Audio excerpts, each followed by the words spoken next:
All is one. No one is all. Welcome, Crypto Knight. So, hey, as you know, we are meeting today is the first initial meeting of the Knights of the metaKnyts, of the Order of the metaKnyts. And there are just a couple of things we've talked about before, but we wanted to formally come together and bring this to the people and address some of these things and have an initial discussion today, but then have an ongoing discussion on, again, our goal here is to help bring in relevant discussions as well as some solutions for our people, for the community. So again, welcome. And if you want to do a brief introduction, whatever you feel comfortable with. Yeah, no, absolutely. I think, the part of thanks for setting this up and organizing the platform. I think part of the purpose of the Order of metaKnyts is to just, you can look at this from the Knight Grid perspective, where we're just getting together as fellow Knights on the journey, discussing the space, discussing what's happening in Digiterra, discussing what's going on across the metaverse, all the way through to Knight School, where we're teaching and learning from each other and, sharing knowledge and with each other and learning things from each other and sharing stuff with the community. So, yeah, I think it's exciting. It's exciting to it's exciting to explore the subjects. You and I have been talking about a lot of this stuff off grid, and there's some really important stuff to get into here that's happening in this NFT crypto space. So yeah, let's chop it up. Yeah. So I think it's fortuitous that we're having this conversation right in the middle of Black History Month. So also here in the US, there is a discussion about, critical race theory. So I think it's all coming together where people are now focusing on these issues. You have some people who want to dive deeper. It's like, yes, I want to learn. I want to know what this is all about. For us, we always say, right, Black History Month is all 12 months of the year. It's not just February. So just diving into that again, and then addressing those people and just being transparent in that the truth will come out, right? We can't sugarcoat it. You can't cover it up. Some people are uncomfortable with the truth. They don't like the talk of history. They don't like the talk of comparison and diving deep into symbology and diving deep into nomenclature. And, I'm sure you've had those debates and discussions with people in your own networks and that kind of thing. And, oh, I don't like that because of the name. Do you know where that comes from? I don't like that imagery. And some people feel that sometimes we as a community are a little too sensitive, but that goes back to education. It goes back to awareness. It goes back to consciousness and not being sheep, right? Not being robots, not being zombies, not being apes, right? So that's one of the things we're going to talk about today. Our initial discussion is Knights versus apes. And one of the reasons I was attracted to this crusade is because of the fact that you have a mission, you have a purpose, that the Knights of the metaKnyts, the Order of the metaKnyts, are there to fight for the people, but to help bring the people, educate them, not again to give people that empowerment and to kind of lead them to self-awareness. So I want to jump right into it. One of the discussions that we've talked about is now in this space of NFTs moving on into the metaverse. There are a couple of projects that have gained prominence, and on a business side, I give them credit for that. But again, what are the underlying themes that are there? People are just being attracted to this just off of profit and potential for investment. But what are the characters? What are the symbolisms that are being generated and are being shared?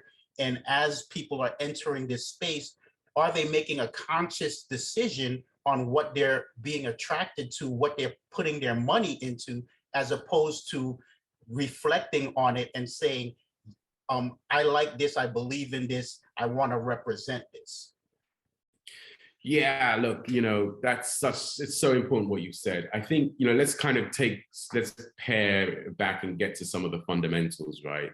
There's a lot of terminology in our space, and some of it's a bit stupid if you ask me. I mean, PFPs, for example, everyone talks PFPs, but what is a PFP? A profile picture. Yeah. But, simple as that is, in a digital age, and Twitter has now just made it so that you can have NFTs as your profile picture on Twitter. So your profile picture is very much about your identity. Yes. It's really a message that you give to the world about who you think you are. And identity itself, I think for me, that's one of the most misunderstood subjects in the realm of personal data, in the realm of the digital world, in the realm of digitalization. And I was in a conference, I was talking at ID for Africa, actually, a conference, I think it was last month or a couple of weeks ago. And one of the things that I think is happening around identity generally is that digital is forcing us to rethink identity overall.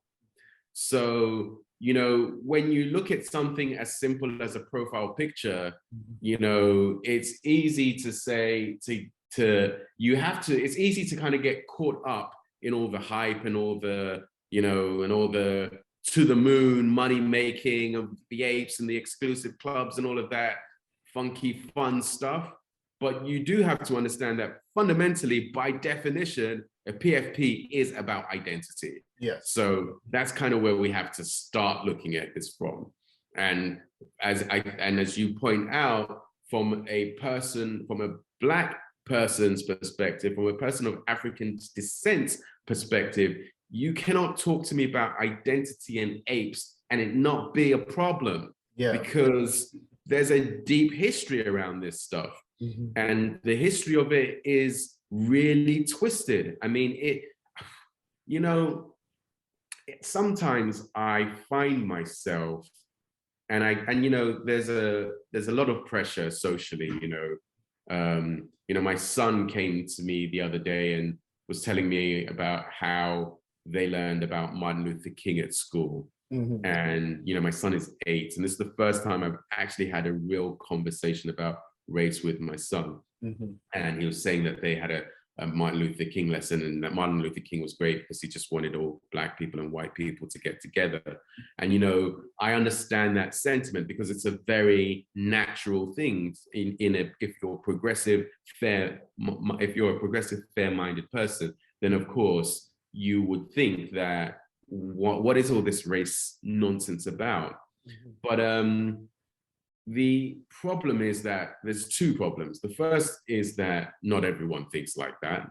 There are still a very large group of people who do believe, in fact, I would even go so far as to say that society has become racist by default. It perpetuates white supremacy by default. And unless you're pushing back against that, then you're operating within a framework, a construct that is white supremacist by definition, or by default, I should say. But the other thing about it that, again, is that when you look at the history of this, you realize the extent to which this stuff was institutionalized. Society didn't become racist by default overnight. I've been reading this really, in a way, disturbing book. It's called The History of White People. And the thing that shocks me most about it is just how much this stuff was documented. It was written into law at Harvard, Stanford, all of these schools and colleges all documented this stuff that, Black people were 3/5 of a man and all of this stuff. So you can't sweep that stuff aside. And if you do, then you can choose to be unconscious about it, but that doesn't mean that you're not going to be impacted and affected by it. accordingly. Yeah. When Serena's husband is buying her a Bored Ape as a gift and spending, hundreds of thousands of dollars on it, I'm sure that that's being interpreted as a term of endearment, and because of exclusivity and access. But personally, I think it's a bit insulting. And I'm not saying that he did it in an insulting manner, but by definition, it is insulting. And if you can't discuss that and expose that and see that, then you just aren't really understanding what is really actually happening underneath all of this. And that's the thing. I think a lot of people they get upset or insulted about or offended about when you talk about the history of stuff. They always want to say, well, that was back in the day, that those people did that, right? I'm not enslaving anybody. I'm not, calling anybody the N-word or anything like that, but they don't acknowledge that what they had on our culture and how that permeated into our lives that still exists today. So when we see those images, when we see certain phrases used, people who have studied the history know where it came from, but you still have people who are intentional in using it in the original context. So if you're not educated, you're gonna just ignore it and you're being insulted and you don't realize it. That's the thing, it's like white supremacy versus white privilege, right? At the end of the day, only a very small fraction of society will identify of Caucasian society, if you will identify and support white supremacy. But how many support white privilege, or how many are prepared to give up white privilege or challenge white privilege? And that's the thing. That's back to this whole thing about the society has become institutionally racist, that so much so to the extent that you don't have to use the N-word overtly anymore. You can now play the game of subtleties. And the game of subtleties, even if you don't play them consciously, they're being played subconsciously. And this is the problem, because English as a language is a racist construct. Everything that is Black in the English language has negative connotations. Everything that is white has positive connotations. So you're defining reality within a construct that is already racist by definition. So unless you start to decode this stuff and unpack it, with metaKnyts, when we launched the emissary, we created a blacklist. And that was very intentional. We created a blacklist because that was our VIP list of early adopters, because we need to start to challenge these things that seem trite and trivial, but they're not. They carry weight, they carry momentum into the space. Because if you're talking about a whitelist for a PFB project, let's look at it like this, right? Let's look at Bored Ape Yacht Clubs. If there's a whitelist for Bored Ape Yacht Clubs when that first came out, then, and you say that, well, okay, that's just language. Ask yourself, how many Black people were on that whitelist? Probably not too many. But also, now you've got them all going, and Jay-Z and the like spending like 150, 300,000 on it. But how many were on that whitelist when it was actually originally listed, right? So you can't tell me that doesn't mean anything, right? And yes, you can say they're disconnected, but are they really? The reality is that I would be surprised if there was one person on that whitelist. I would be surprised if there was one person on the CryptoPunks whitelist, of one Black person on either of those lists when that was first launched. And that's the thing, is part of it is knowing about the space so that you can then participate. But because of how, especially the CryptoPunks was so early, at a time where you don't have a lot of minorities in the space, there probably wasn't anybody, a minority who was saying, hey, I want to participate in this. But again, all of this is about networks. Hey, let me share this with my friends, and let me share this with that. So then they created, now you start to have those clubs that get created, And then as we were talking about before, right, when people start to look at these CryptoPunks, not all of the CryptoPunks we mentioned, not all of the Black characters in CryptoPunks have the simian features, but many of them do. And the ones that are the more valuable as well do. So again, it's like, where does that, of course, it's the scarcity in the way that they design the things, but you're kind of, again, if you're going into wanting to get these, somebody looks at this and they say, okay, the apes are the ones that are valuable. They're the ones that are more rare. You're assigning value to something that really you shouldn't be attracted to.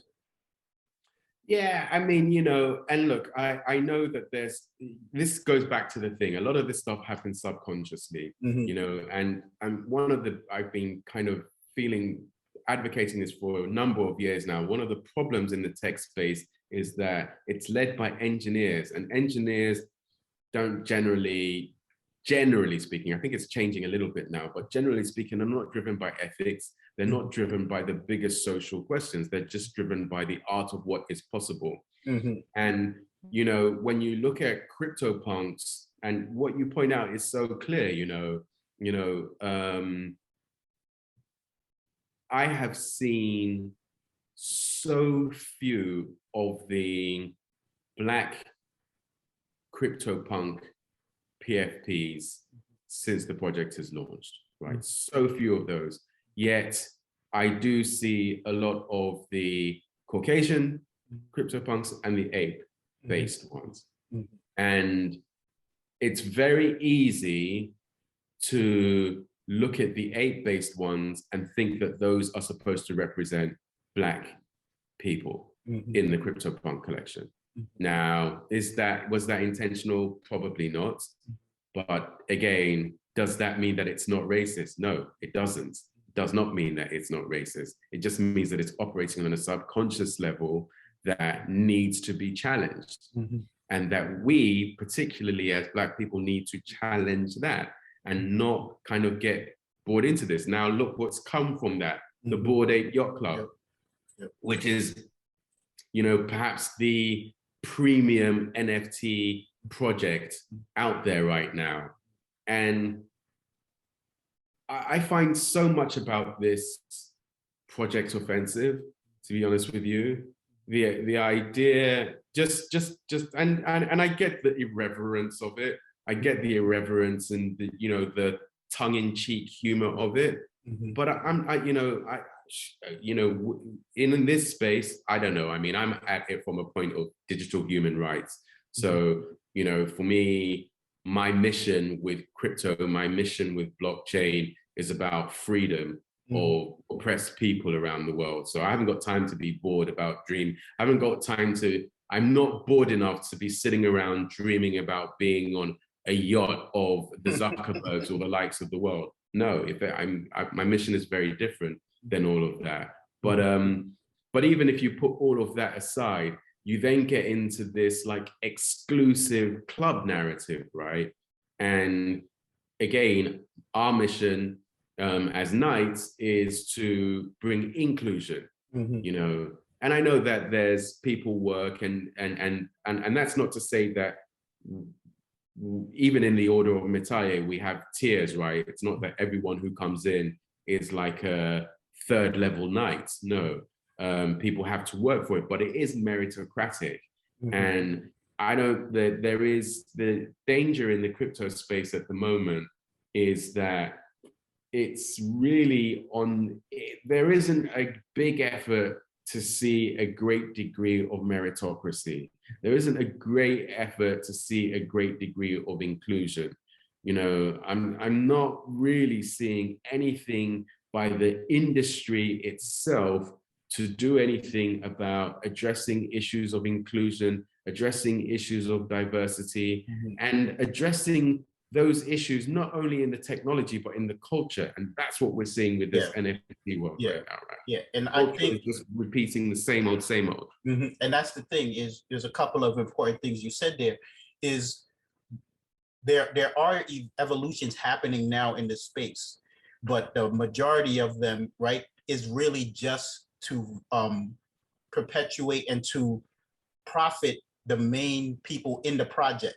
There is no social benefit, right? There's no wider benefit to the community, and everything, as you mentioned, you come in and you engage and you help bring more value into the project, just for the project itself, just for the investors themselves.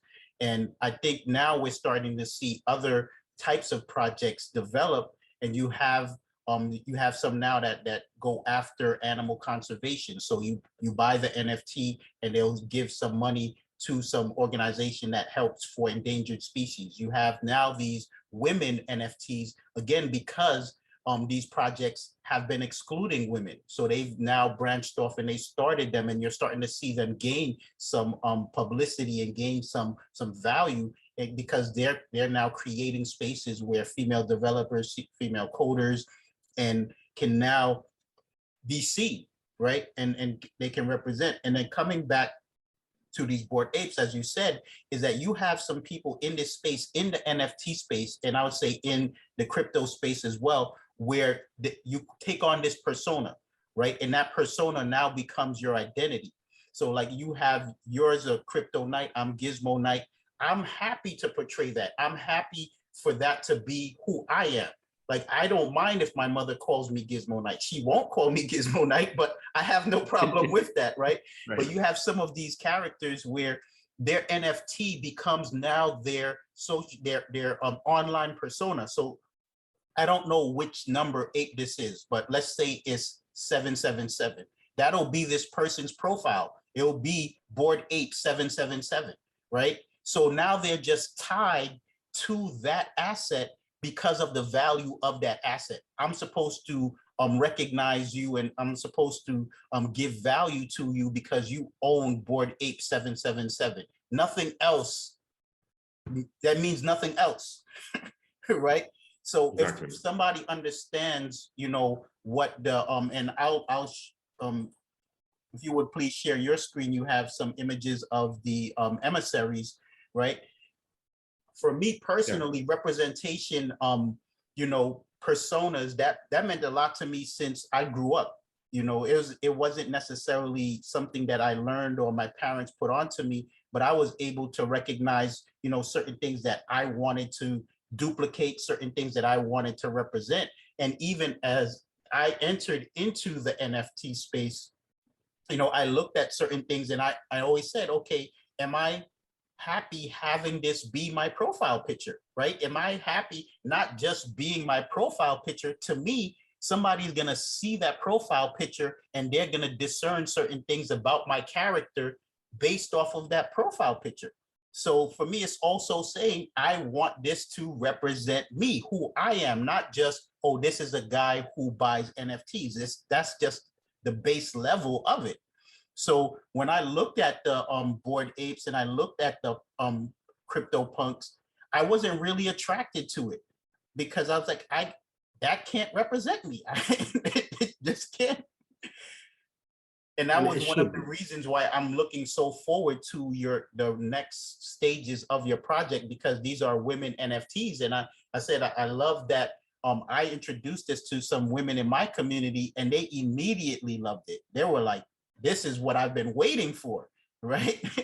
Absolutely. And that's the thing, right? You know, I think that's one of the things that has really come out this year as we look at Black History Month, that as Black people, and we've seen this so often in science fiction, it's the whole, it's very interesting actually, because look at the granularity of this. Mm-hmm. We struggle, there's been such poor representation of Black people in science fiction. I mean, you look at some of the historic science fiction things and, you know, Black people just weren't there. It's like the creators either deliberately or subconsciously just assumed that there would not be Black people in the future. And if you want to think about that from a genocidal perspective, right? Wow. That's scary, right?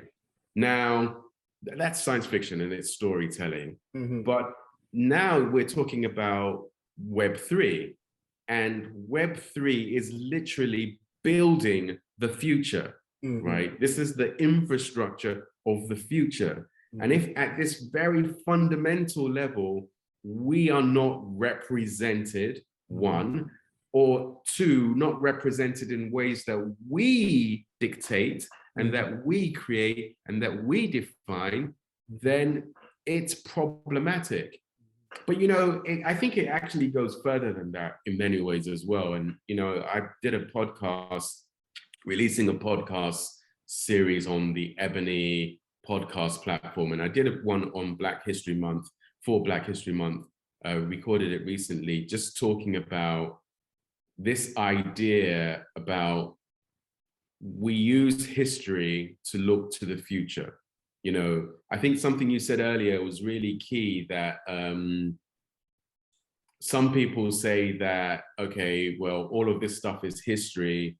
Why does that matter? Well, the only difference between the past and the future is the present.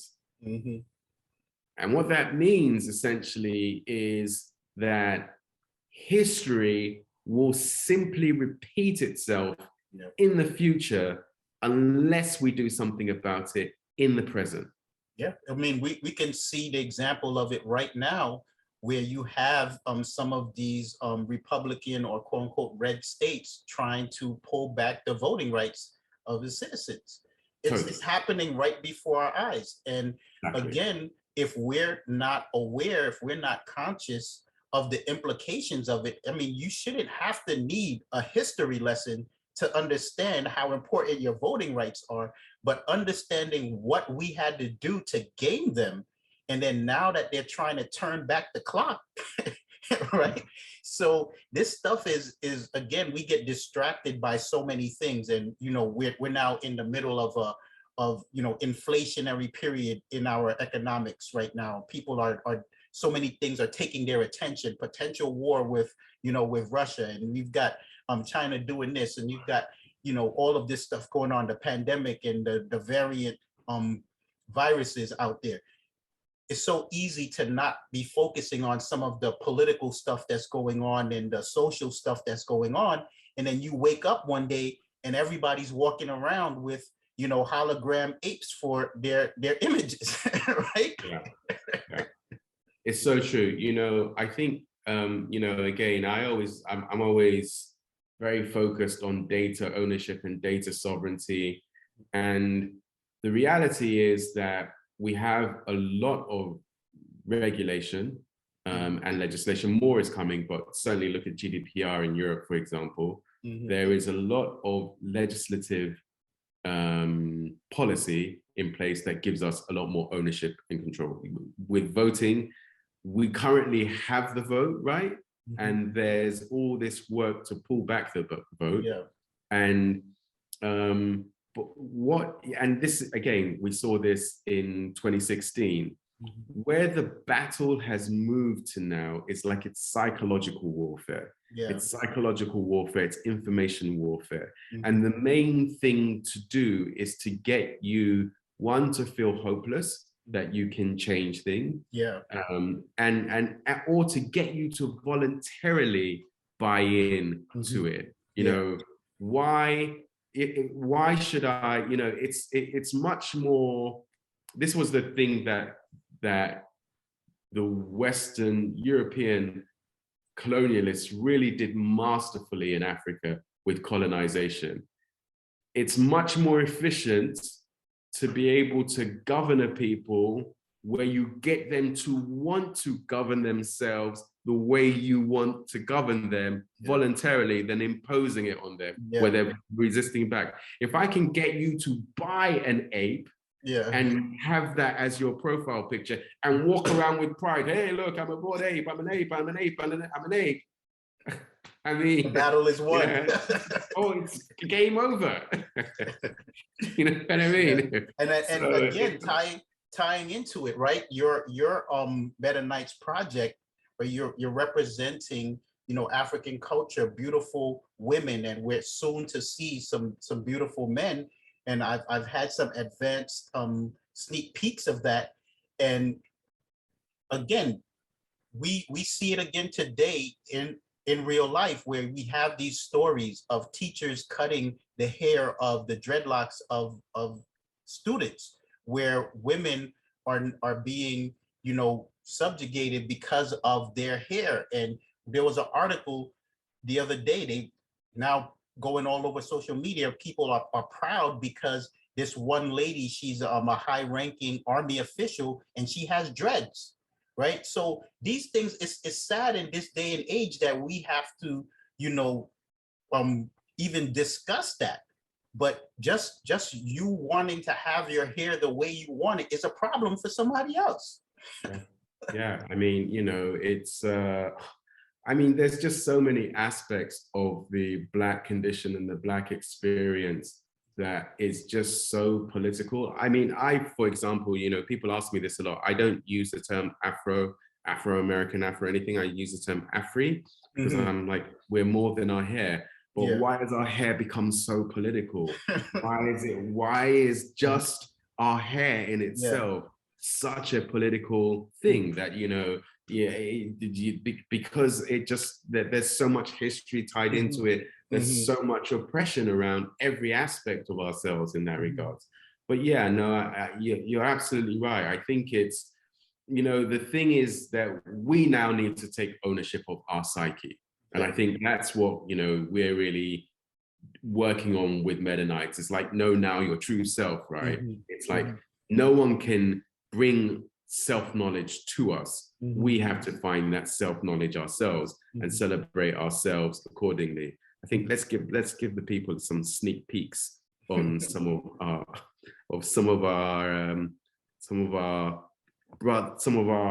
Deji character that's coming, because it's so important for us to be able to find images. You know, images are very powerful, right? That's why film and all of this stuff is so influential. It's very powerful on our psyche. And it's very important that we use the right imagery to represent ourselves, because that's, you know, I think it's a large component of the mental health issues that are rampant in our community, is this disconnection between the images we have in our minds of ourselves versus the images that are projected on us of who we are. So it's really important to reinforce ourselves with positive imagery of ourselves, and to put all of these things in context. If I see someone with cornrows like this, it doesn't mean that the guy's a thug. It just means that that's a really cool style, and to be able to put it in context, that people can start to see us in a much more three-dimensional, multi-dimensional manner, and that, and more importantly, that we can see ourselves in that manner. You know? Exactly. And I think that's really key, is especially now, as people may come along kicking and screaming, they may come along willingly, but the metaverse is here. The metaverse is evolving, and we're going to find ourselves being in that space more times than not. And it's not just going to be entertainment, right? There's already, you have world governments creating consulates in the metaverse, right? There may be a metaverse for the DMV where you're going to go there and renew your driver's license, right?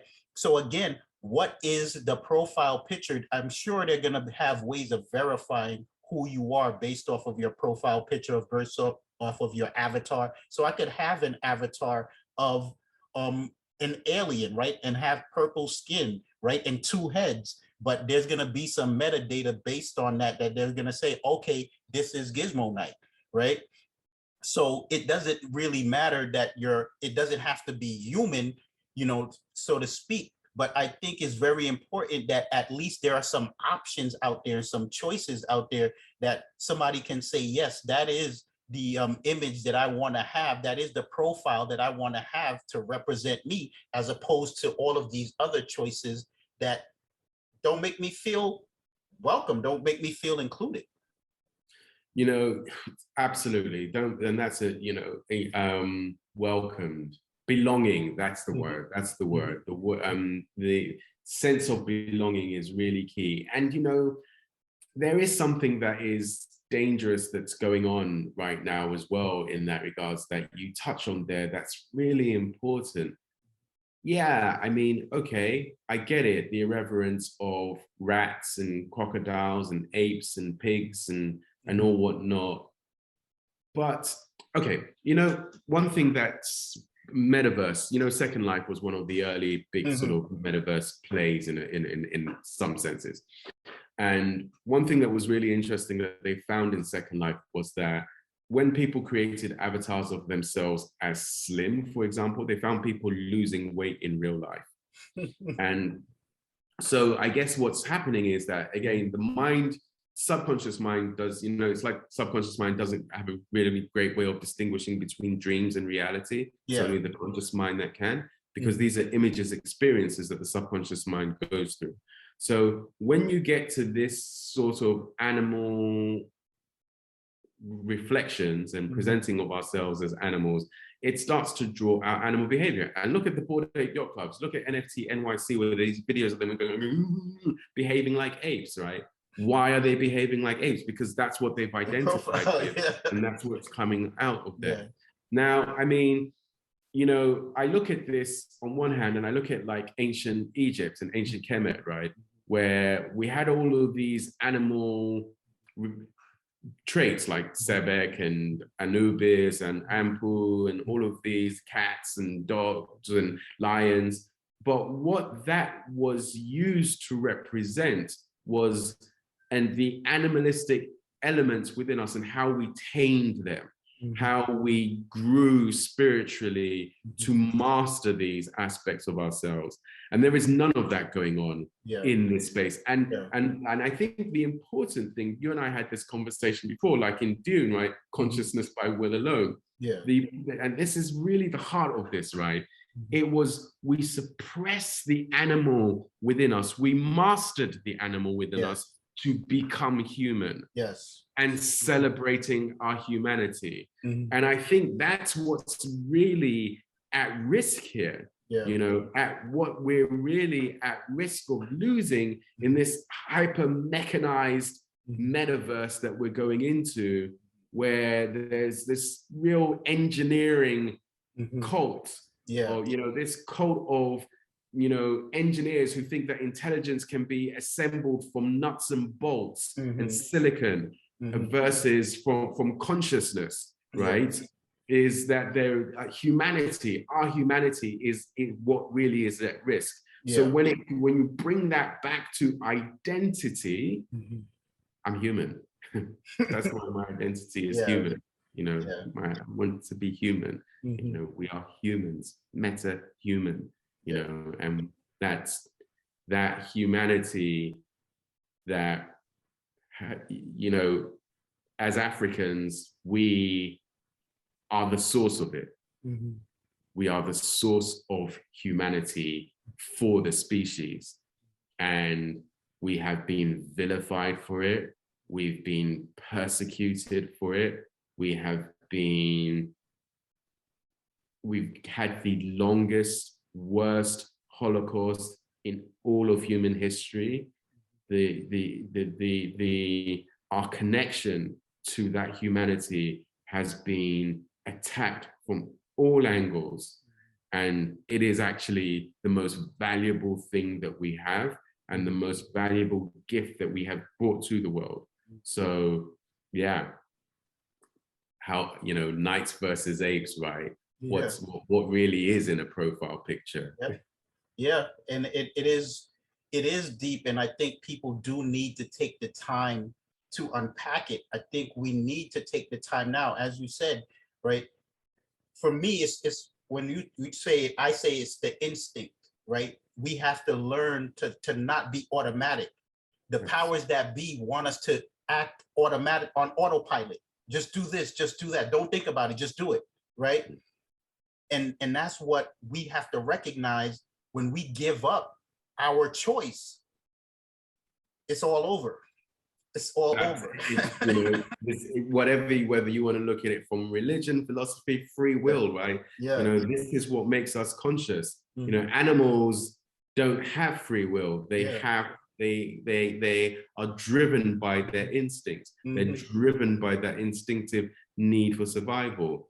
And that's the difference between being human, that we should be making conscious decisions, consciously, not just programmed like bots. You know, I think I mean, yeah, you know, there's so much stuff here. There's so much depth to this. We've gone from being slaves to cogs in the machine to mechanical bots, really, just being programmed to behave in particular ways.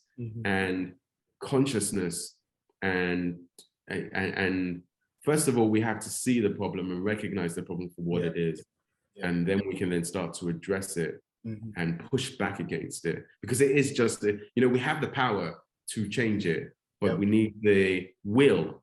It's a battle for will right now. It's not, we need the willpower. We have the power, but we need the will to push that power in the right way that we want. So as we close this, I think it's a good opportunity. We have some things going on in the metaKnyts project that I believe will help take this conversation to the next level, where we want to work to help awaken our people. We want to help drive that discussion further so that we can show them, look, here is the alternative, right? Here is the alternative NFT. Here is the alternative entertainment form. Here's the alternative to your social media interaction, so that we can start gaining that will, and then we can now exercise the power for the benefit of our community. Totally, I completely agree. Yeah, no, I think, I mean, we always say metaKnyts is a big journey, and, we welcome more. I know it's not for everyone, but we don't need it to be for everyone. We just need it to be for the right few to kind of join. I'm a big believer, a few good people can change the world. And we just need a few of the, it's out there for the right people, for those who want to connect with it and want to come on this journey, that understand the issues that we're talking about, that are vibing with us on this kind of level. Come join us, come join the order, come join the project. It's not a heavy lift, but it's kind of like, we all grew up on that hip hop generation, right? By KRS-One, Poor Righteous Teachers, X-Clan, and those guys, and you get down and you love the music and stuff, but your mind was being fed at the same time. You were kind of really learning about yourself and really awakened, doing more research and just feeling good about yourself and coming into that better consciousness. It's kind of like that. I see this as a similar thing. So come rock with us. Definitely. So we'll close out as we started. All is one. No one is all.